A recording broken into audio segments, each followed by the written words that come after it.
आदाब नाजरीन, Saiyaara news TV से मैं सैयद अफरोज। आइए नजर डालते हैं कुछ अहम खबरों पर। बीआरएस ने नरसापुर असेंबली हलके से तेलंगाना विमेंस कमीशन की चेयरपर्सन सुनीता लक्ष्मारेड्डी को पार्टी उम्मीदवार बनाया है।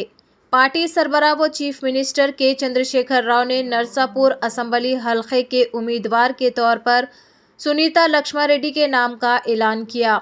इस सिलसिले में उन्होंने नरसापुर के मौजूदा एमएलए मदन रेड्डी के साथ इन्हें बी फार्म हवाले किया।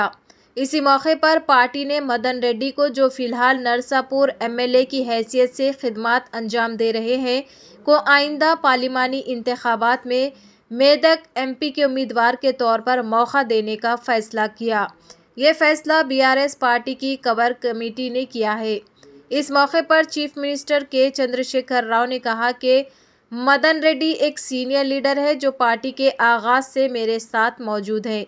वो एक लीडर के तौर पर मुझे बहुत अजीज़ है, जो 35 साल से मेरे साथ है। वो मेरे दाएं बाजू की तरह है, भाई बराबर है। पार्टी ने प्रभाकर रेड्डी की जगह मेदक पार्लिमानी हलके से मदन रेड्डी को मौका देने का फैसला किया। तो जैसा कि आपने देखा नाजरीन, क्या हो रहा है देश और दुनिया में, इसी तरह के लेटेस्ट न्यूज़ देखने के लिए हमारे चैनल को सब्सक्राइब करिए, लाइक करिए, शेयर करिए और हमें दीजिए इजाज़त।